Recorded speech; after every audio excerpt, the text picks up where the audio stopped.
Kadang hal paling mengerikan di gunung itu bukan pas kita ngelihat hantu, tapi pas kita ngerasa aman padahal nyawa kita lagi dicabut pelan-pelan. Cerita malam ini bakal ngebuktiin kalau di tempat tertentu, membayar itu bisa jadi kesalahan terakhir yang nggak bisa ditarik lagi. Untuk nama tokoh dan beberapa lokasi telah kami samarkan. Selamat datang di Scary Note.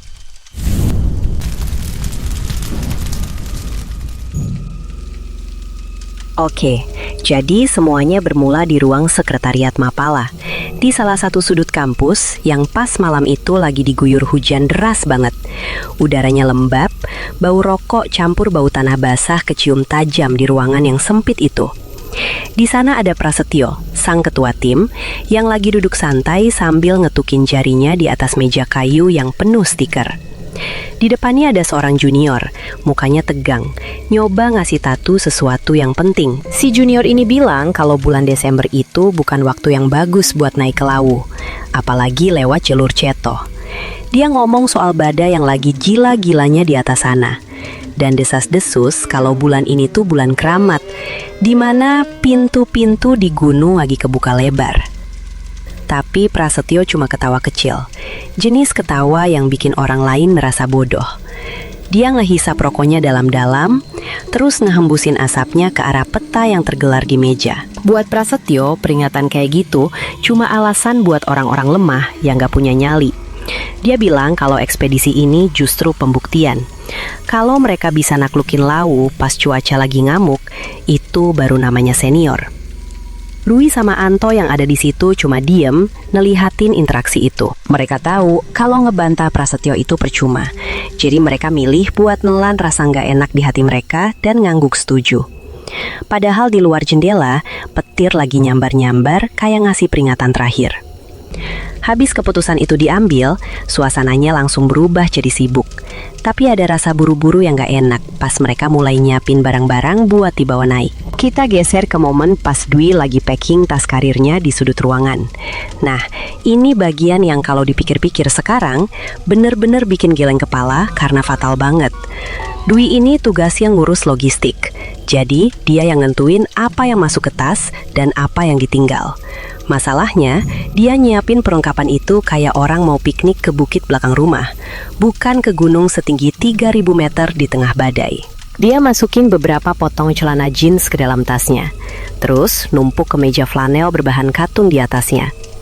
Dia mikir kalau bahan jeans itu tebal dan kuat, jadi pasti hangat kalau dipakai di atas. Padahal, anak gunung pasti tahu kalau jeans sama katun itu musuh utama kalau udah ketemu air dingin. Gak ada satupun baju bahan sintetis atau wool yang dia bawa. Terus dia ngambil tenda. Bukannya tenda badai yang lapisannya tebal, dia malah ngambil tenda dom biasa yang lapisannya cuma 1 lembar tipis. Tenda kayak gini kalau kena hujan badai di gunung, airnya bakal rembes masuk kayak air mancur. Dwi ngerasa itu udah cukup. Dia nepuk-nepuk tasnya yang udah penuh dengan rasa puas. Gak sadar kalau dia baru aja nyiapin kain kafan buat mereka sendiri. Singkat cerita, mereka akhirnya berangkat naik bus, desak-desakan sama penumpang lain, dan perjalanan itu makan waktu lebih lama dari yang mereka hitung. Pas mereka sampai di base camp Candi Ceto, matahari udah condong banget ke barat. Warnanya udah mulai oranye kemerahan yang gelap. Jam tangan Prasetyo nunjukin waktu yang bikin siapapun harusnya muter balik atau minimal ngecamp dulu di bawah. Udah hampir jam 6 sore. Di dunia pendakian, apalagi di Jawa, ada aturan gak tertulis tapi sakral banget. Jangan pernah mulai mendaki kalau matahari udah mau terbenam, apalagi pas maghrib.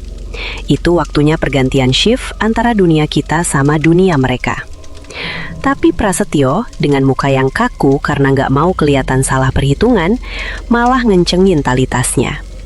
Dia ngelihat ke arah puncak yang udah ketutup kabut tipis dan bilang kalau mereka harus tetap jalan sekarang juga biar target waktunya kekejar.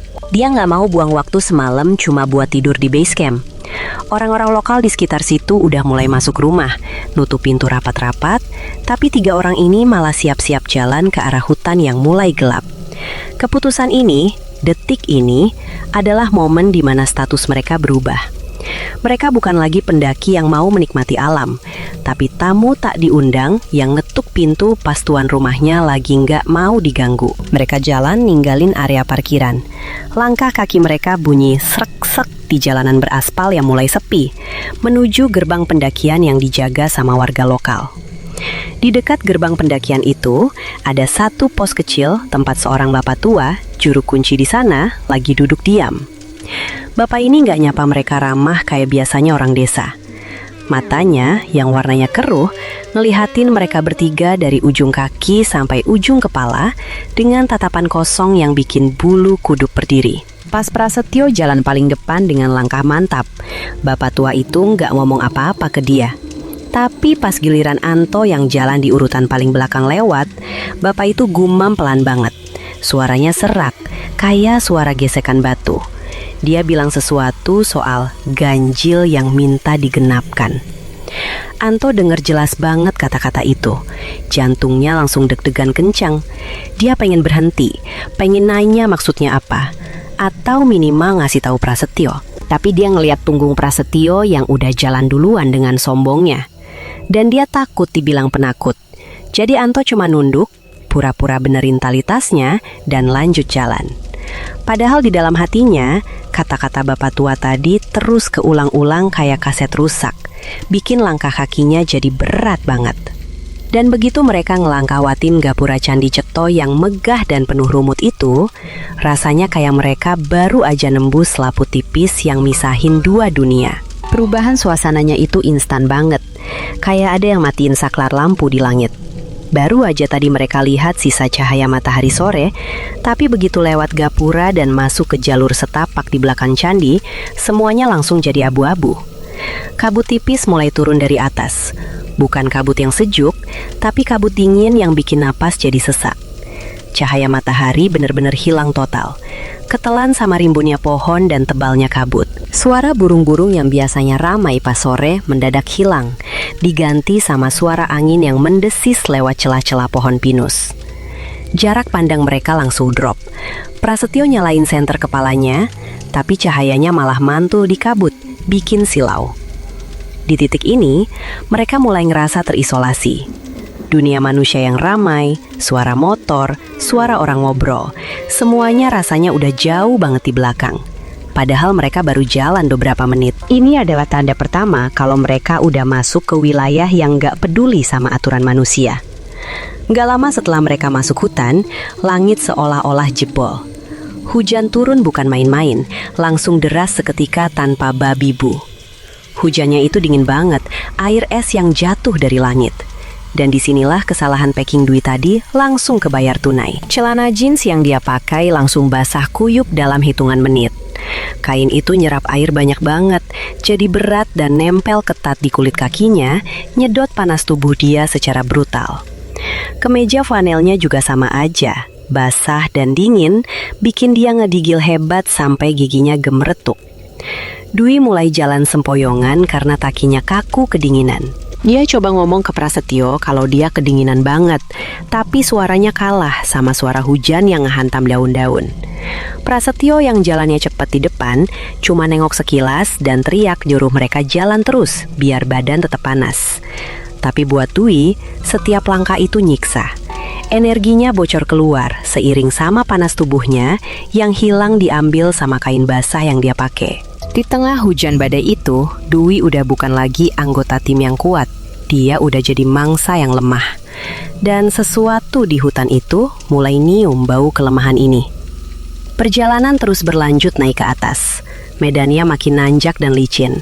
Sampai akhirnya hujan sedikit reda pas mereka ada di antara pos 2 dan pos 3. Di momen hening antara badai ini, Anto tiba-tiba berhenti mendadak. Matanya melotot ke arah kegelapan hutan di sebelah kiri jalur. Dia dengar suara. Bukan suara angin, bukan suara hewan. Itu suara gamelan, jelas banget. Suara gong dan kenong yang dipukul berirama, pelan tapi konstan, ke bawah sama angin malam.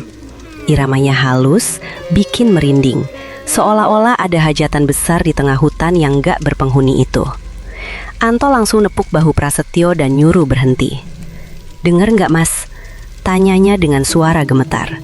Prasetyo berhenti, masang kuping sebentar, terus langsung menggeleng kasar. Dia bilang itu cuma suara gesekan ranting pohon yang kena angin atau suara air jatuh.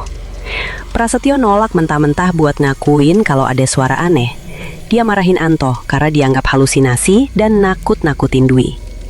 Padahal kalau dilihat dari muka Prasetyo, kelihatan banget dia juga sebenarnya denger dan lagi berusaha keras buat nyangkal realitas itu. Penolakan Prasetyo ini bikin Anto mulai ragu sama kewarasannya sendiri. Dia mikir, apa iya dia gila? Tapi suara gamelan itu masih ada, ngalun terus seolah mangjo-mangjo mereka. Mereka ngelanjutin jalan dengan perasaan gak enak yang makin numpuk.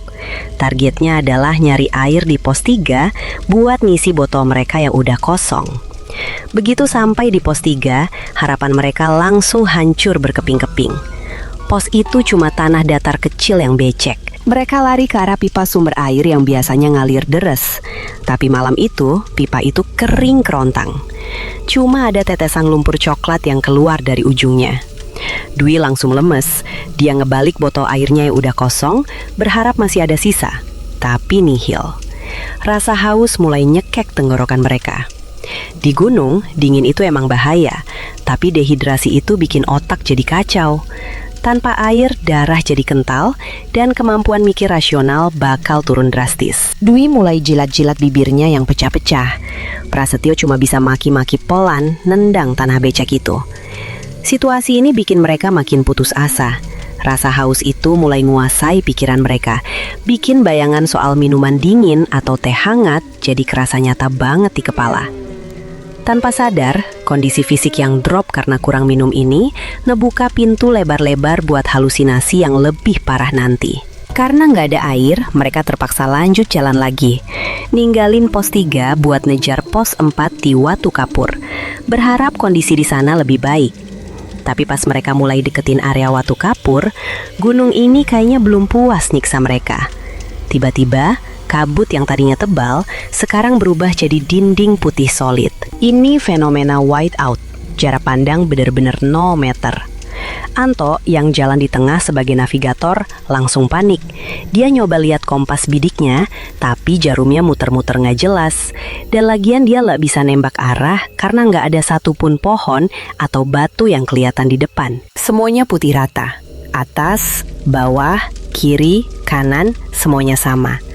Dia kehilangan orientasi total. Dia nggak tahu mana utara, mana selatan. Anto nyoba nyari jejak jalan setapak di tanah, tapi tanahnya ketutup kabut juga. Dia ngerasa kayak lagi melayang di ruang hampa. Fungsi dia sebagai penunjuk arah lumpuh total saat itu juga. Dia noleh ke Prasetyo dengan muka pucat, ngasih kode kalau dia udah blank. Prasetyo akhirnya ngambil alih. Tapi dia jalan cuma modal insting buta, nerobos kabut putih itu tanpa tahu kalau setiap langkah justru bawa mereka makin jauh dari jalur yang benar. Mereka terus jalan nembus dinding putih itu, sampai akhirnya vegetasi di sekitar mereka berubah drastis, menandakan mereka udah masuk ke zona yang beda.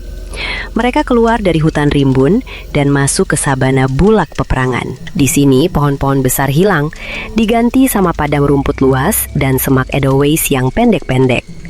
Sekilas kedengarannya lebih gampang karena terbuka, tapi ini justru jebakan visual paling bahaya. Pemandangannya monoton banget. Kemanapun mata ngelihat, bentuknya sama. Gundukan rumput, batu, semak. Gundukan rumput, batu, semak. Berulang terus kayak pola fraktal yang gak ada ujungnya. Karena kabut masih tebal, mereka gak punya patokan visual kayak puncak gunung atau garis cakrawala. Akibatnya, mereka kena yang namanya highway hypnosis versi gunung. Mereka ngerasa udah jalan jauh banget, kaki udah pegel gila. Tapi pas melihat sekeliling, rasanya kayak mereka masih di titik yang sama 5 menit yang lalu. Otak mereka mulai capek karena nyoba nyari perbedaan di pemandangan yang sama persis. Mereka jalan kayak zombie, langkah kaki otomatis, tapi kesadaran mereka mulai hanyut. Masuk ke fase setengah sadar di mana batas antara nyata dan mimpi mulai kabur. Di tengah padang sabana yang luas dan sepi itu, mereka bertiga sebenarnya udah tersesat parah.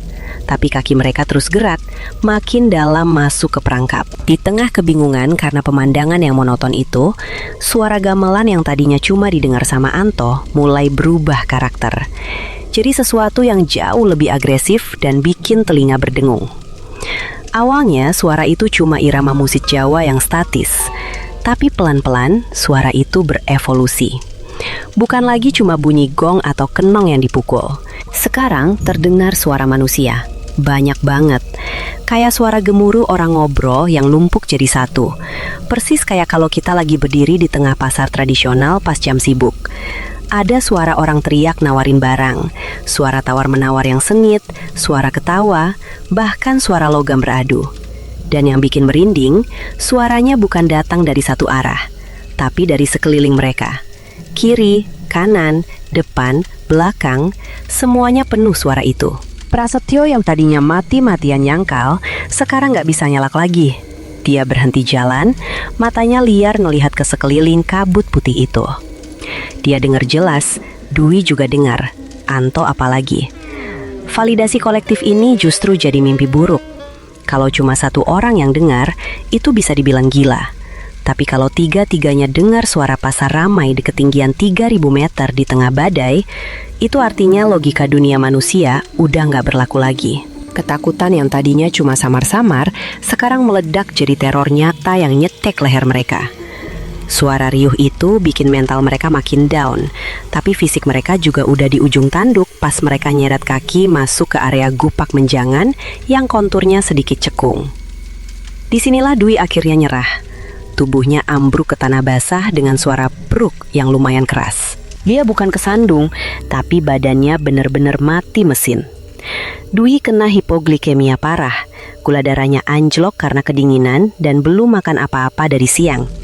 Dia ngeguling di tanah, meluk perutnya sambil ngeracau gak jelas. Dia nangis, tapi bukan nangis sedih, lebih kayak renyekan anak kecil yang lapar banget. Dia nyebut-nyebut nama ibunya, terus minta nasi goreng, minta teh manis panas. Bibirnya pucet banget, nyaris biru, dan matanya mulai kehilangan fokus. Prasetyo langsung jongkok di sebelahnya, ngeguncang bahu Dwi, tapi Dwi kayak gak sadar. Prasetyo panik setengah mati. Sebagai ketua, dia ngerasa beban nyawa Dwi ada di pundaknya. Dia bongkar tas Dwi nyari makanan darurat, tapi tangannya gemetar hebat saking paniknya.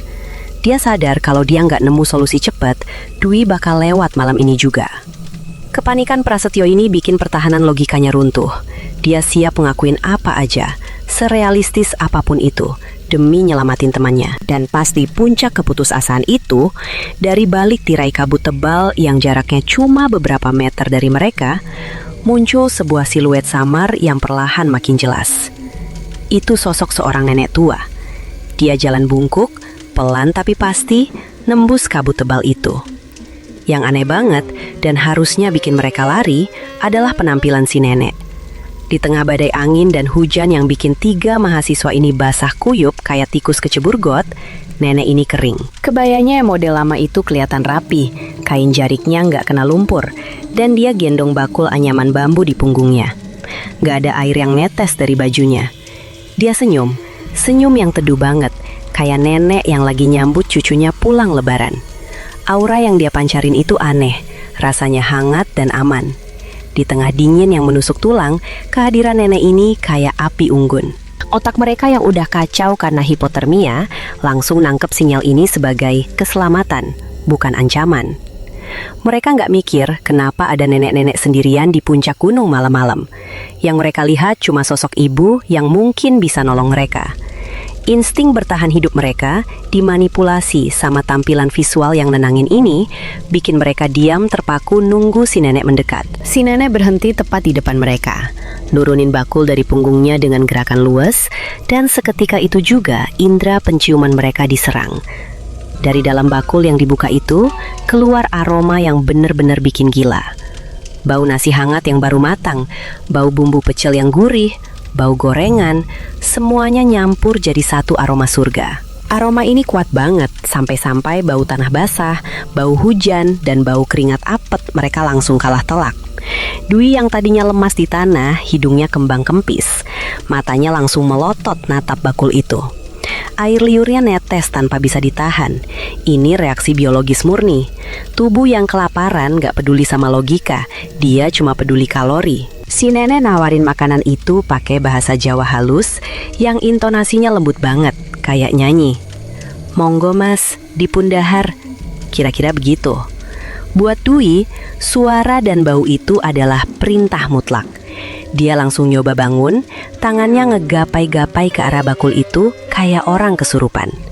Dia nggak peduli lagi itu siapa, dia cuma mau makan.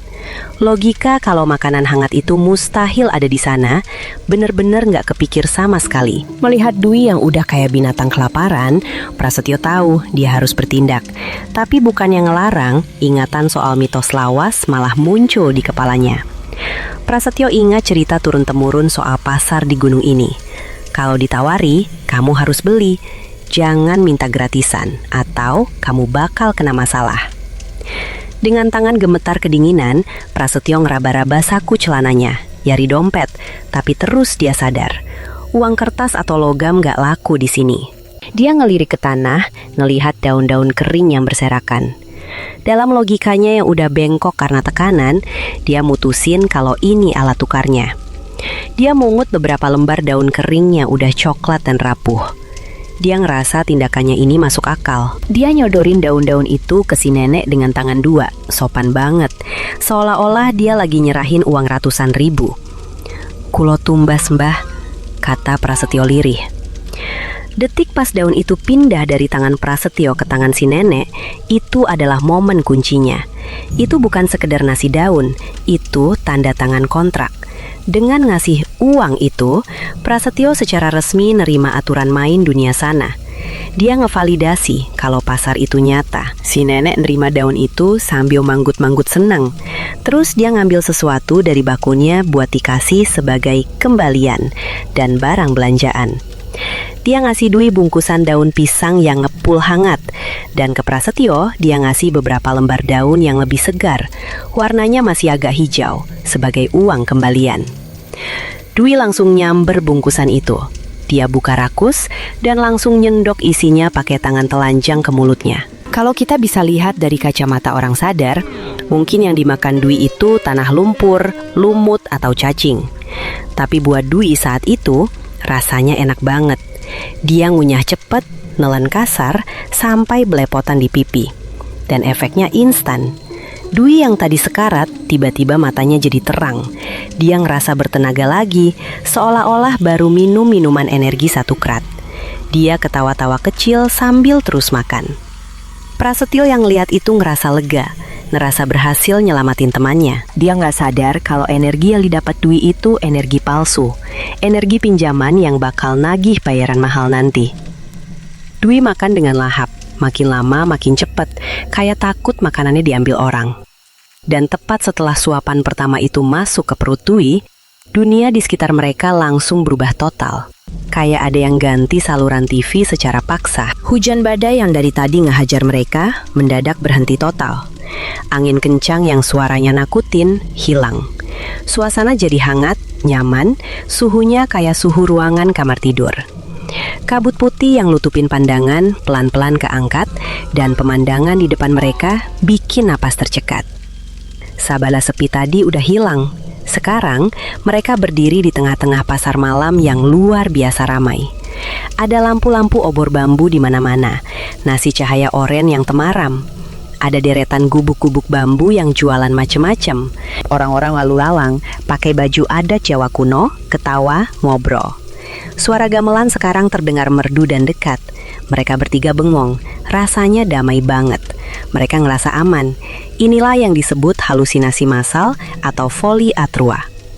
Otak mereka bertiga sepakat buat nipu diri sendiri, nyiptain ilusi surga buat lariin diri dari neraka beku yang sebenarnya masih nyelimutin tubuh fisik mereka. Di tengah kekaguman mereka ngelihat pasar itu, Anto yang posisinya agak di belakang tiba-tiba ngerasa ada yang manggil dia, tapi bukan lewat suara.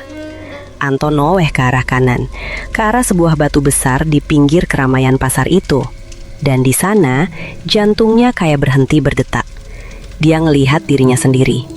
Iya, ada Anto lain lagi duduk di atas batu itu. Anto yang itu pakai baju yang sama persis, tas karir yang sama. Tapi mukanya pucat pasi kayak mayat dan tatapannya kosong ngelompong. Anto yang asli cuma bisa nganga, otaknya nggak bisa proses. Dia ngucek mata, berharap itu cuma salah lihat. Tapi sosok kembarannya masih di sana. Diem aja natap balik ke dia tanpa ekspresi.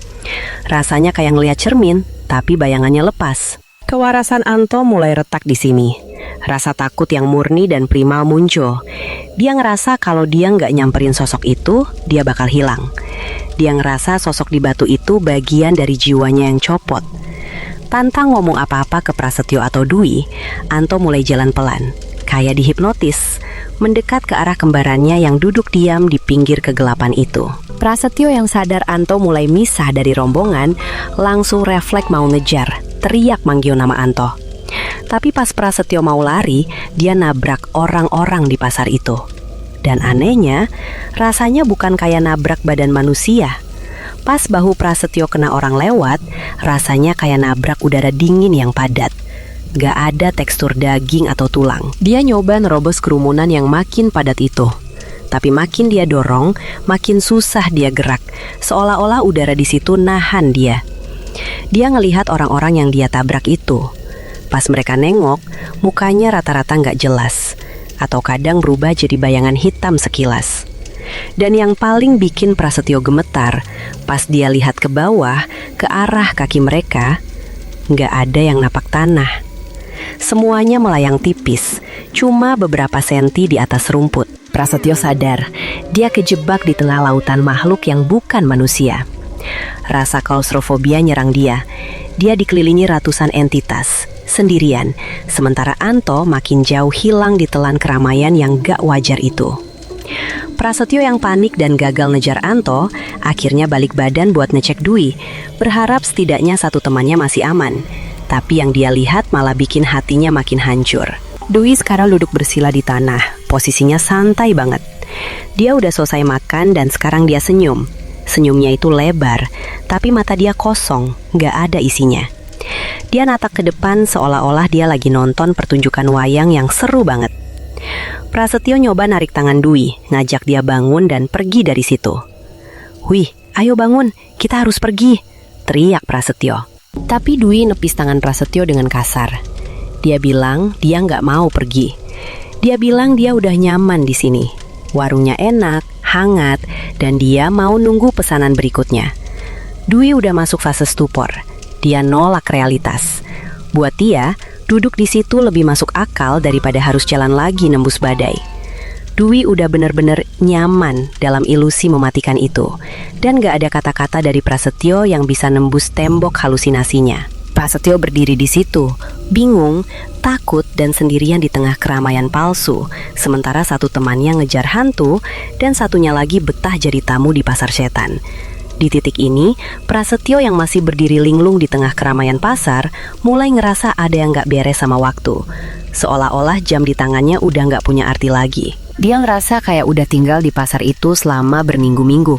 Padahal kalau dihitung pakai logika manusia, baru beberapa jam sejak mereka ngasih daun ke nenek itu. Prasetyo ngelihat ke langit-langit pasar yang ketutup sama terpal-terpal kusam. Dia nyoba nyari matahari atau bulan, tapi nggak ada apa-apa. Cuma cahaya oranye temaram yang nggak pernah berubah. Dia ngerasa capek banget, capek yang tua. Kayak orang yang udah nunggu antrean bertahun-tahun. Dia nyoba ngingat kapan terakhir kali dia kuliah, kapan terakhir kali dia makan di kantin. Tapi memori itu rasanya jauh banget, kayak memori dari kehidupan masa lalu. Persepsi waktunya udah hancur total. Di kepalanya, dia udah jadi warga tetap di sana. Dia mulai lupa tujuan awalnya naik gunung.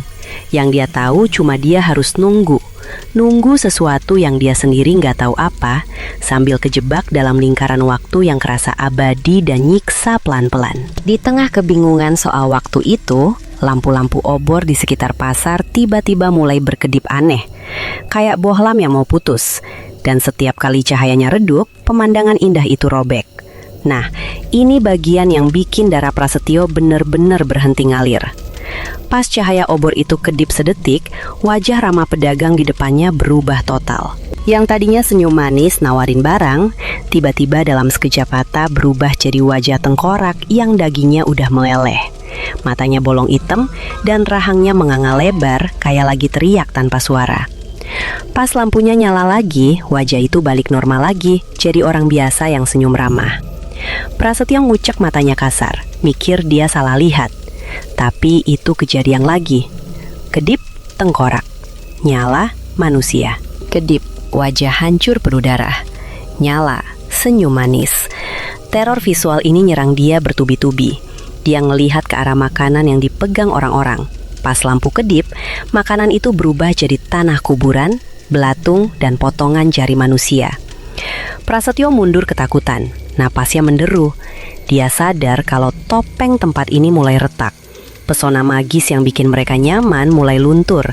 Nasi lihat wujud asli dari makhluk-makhluk yang lagi ngerumunin mereka. Mereka bukan tamu yang dihormati. Mereka adalah mainan yang lagi dimakan pelan-pelan. Sementara mental mereka dihajar habis-habisan sama pemandangan horor itu, tubuh fisik mereka yang sebenarnya masih ada di tengah badai gunung mengalami kegagalan sistem yang fatal.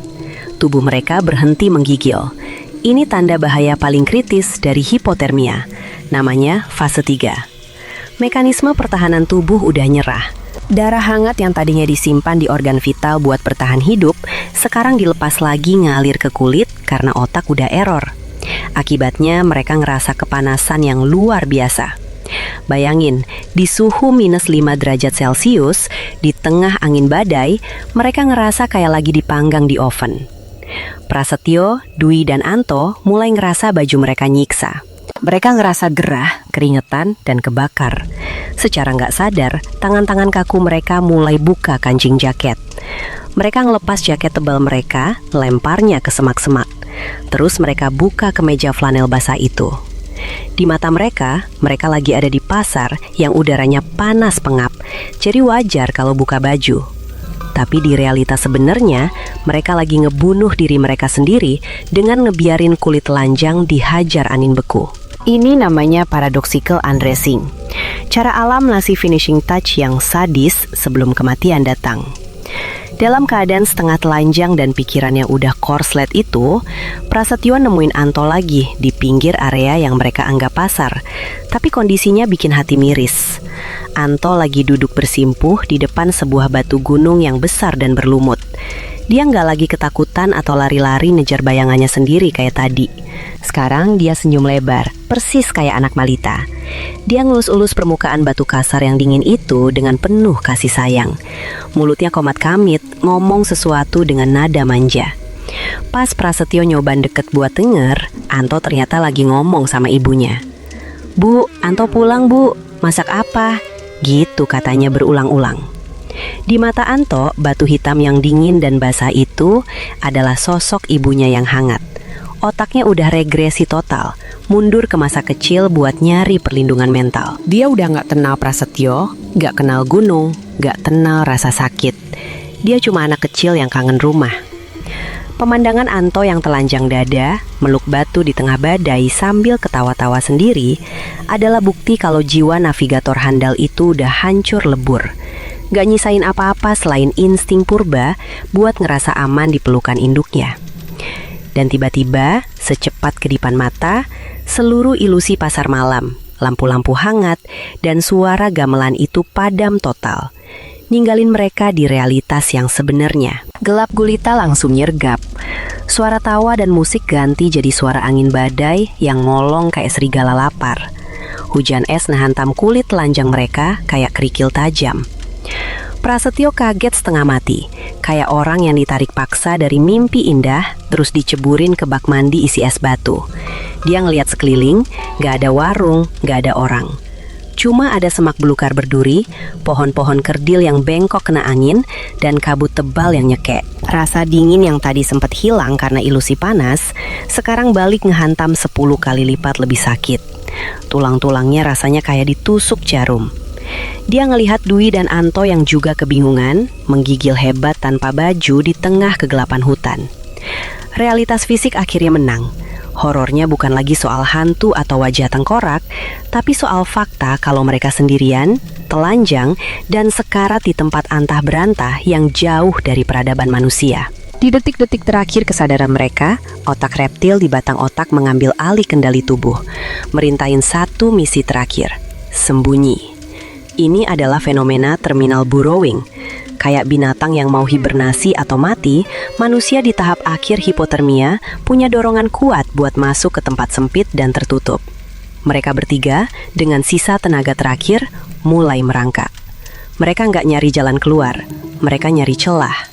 Di depan mereka ada rimbunan semat berduri yang padat banget. Jenis tanaman yang kalau orang sadar pasti dihindari karena bakal nyobek kulit. Tapi mereka justru ngelihat itu kayak kasur empuk atau kamar tidur yang hangat. Mereka maksa masuk, nyusup ke dalam celah-celah semak itu. Duri-duri tajam ngegores kulit mereka sampai berdarah. Tapi mereka udah mati rasa, nggak peduli sama sakitnya. Mereka terus mendesak masuk makin dalam, makin sempit, makin kejepit. Karena di otak mereka yang udah shutdown, rasa sempit itu kerasa kayak pelukan selimut yang aman. Mereka numpuk badan satu sama lain di dalam rongga semak itu, nyari kehangatan terakhir dari tubuh temannya yang juga udah mulai dingin. Pas Prasetyo udah gak bisa gerak lagi karena kejepit di antara akar dan badan Dwi, tangan kanannya masih ngegenggam erat sesuatu. Itu adalah daun kering tembalian yang tadi dikasih sama si nenek di pasar ilusi. Meskipun nyawanya udah di ujung tanduk dan matanya udah mulai buram ngelihat kegelapan abadi, otaknya masih ngunci satu hal itu. Dia ngerasa daun itu adalah tiketnya, buktinya, atau hartanya. Dia mikir kalau selama dia pegang daun itu, dia masih tamu yang sah.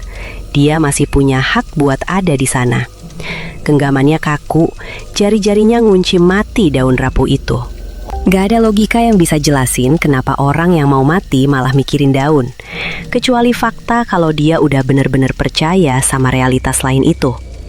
Prasetyo nutup matanya pelan-pelan. Rasa kalau dia cuma mau tidur sebentar di Los Mentasar sebelum lanjut jalan besok pagi. Napasnya makin pelan, makin jarang, sampai akhirnya hilang sama sekali ditelan suara angin gunung yang gak pernah berhenti. 4 hari kemudian, tim SAR gabungan yang udah nyisir gunung dari berbagai sisi, akhirnya nemuin jejak aneh di sekitar Gupak Menjangan. Para relawan yang udah capek dan kedinginan itu, nemuin sesuatu yang bikin mereka bingung sekaligus merinding. Mereka nemuin baju, ada jaket gunung mahal tergeletak itu aja di atas rumput. Terus beberapa meter dari situ, ada kemeja flanel, terus kaos dalam. Jejak pakaian itu nyebar kayak roti, narah ke satu titik. Anggota SAR saling pandang dengan muka tegang. Mereka tahu tanda-tanda ini. Di dunia rescue, nemuin baju yang dilepas acak-acakan di tengah badai itu tanda buruk. Itu tanda kalau korban udah ngalamin fase gila sebelum mati. Mereka ngikutin jejak pakaian itu dengan hati-hati, menebas rumput tinggi sampai jejak itu berhenti di depan sebuah gundukan semak belukar yang rapet banget, nyaris tidak mungkin dilewati manusia tanpa parang. Tapi jejak seretan badan jelas banget ngarah masuk ke dalam sana, ke lubang gelap di dasar semak. Salah satu anggota SAR senior jongkok, nyoba nyenterin ke dalam rongga semak itu, dan dia langsung ngasih kode ke teman-temannya buat diem. Di dalam sana, di ruang sempit yang penuh duri dan akar, mereka nemuin 3 mahasiswa itu. Posisinya bikin hati siapapun yang ngelihat bakal hancur. Mereka nggak tergeletak acak, tapi mereka ngeringkuk, posisi janin, saling pelukan satu sama lain. Dwi ada di paling bawah, udah kaku total, kulitnya membiru pucat. Anto dan Prasetyo numpuk di atasnya dan di sampingnya. Yang bikin adegan ini horor bukan darah atau luka, tapi ekspresi wajah mereka. Dwi yang ditemuin paling pertama, wajahnya senyum. Bener-bener senyum tenang, seolah-olah dia meninggal pas lagi mimpi indah tidur di kasur hotel bintang 5. Kontras banget sama kondisi badannya yang lecet-lecet penuh luka gores dan kotor kena tanah. Ketenangan di wajah mayat itu kerasa salah, kerasa nggak wajar. Seakan-akan jiwa mereka diambil pas lagi seneng-senengnya, ninggalin wadah kosong yang rusak di dunia nyata. Proses evakuasi berjalan lambat dan berat karena tubuh mereka udah kaku dalam posisi menekuk. Tapi ada satu detail terakhir yang bikin tim SAR nggak bakal pernah lupa kejadian ini. Pas mereka mau masukin jenazah Prasetyo ke kantong mayat, tangannya susah banget dibuka. Dia ngepalin tangannya keras banget di depan dada. Relawan harus pelan-pelan nyungkil jari-jari kaku itu satu persatu. Dan begitu kepalan tangan itu kebuka, jatuhnya remahan-remahan daun kering yang udah hancur, campur sama sedikit tanah hitam. Bukan cuma Prasetyo, pas saku celana Dwi diperiksa buat nyari kartu identitas, kantongnya penuh sama batu-batu kerikil kecil dan daun-daun busuk. Buat orang awam, itu cuma sampah hutan. Tapi buat mereka yang ngerti, itu adalah bukti transaksi. Bukti kalau sampai napas terakhir pun, mereka nggak ngerasa tersesat di hutan. Mereka ngerasa lagi belanja, lagi jajan, lagi hidup enak di pasar setan. Daun dan batu itu adalah uang dan jajanan yang mereka bawa mati. Souvenir abadi dari perjalanan satu arah ke dimensi yang seharusnya nggak boleh dimasuki manusia. Yang bikin merinding dari kejadian ini bukan cuma kematiannya, tapi senyum tenang di wajah mereka dan daun kering yang digenggam erat sampai akhir. Itu bukti kalau bagi mereka pasar itu nyata, meskipun realitas berkata lain. Gimana menurut kalian? Apa yang mereka lihat itu cuma halusinasi otak yang mau mati? Atau emang mereka beneran jadi tamu di sana? Tulis pendapat kalian di kolom komentar ya. Kisah dengan gema personal yang kuat seperti inilah yang menjadi jantung dari kanal ini. Jika kalian punya pengalaman tak terlupakan yang ingin diangkat dan dibagikan, jangan ragu untuk menghubungi kami lewat link yang ada di deskripsi.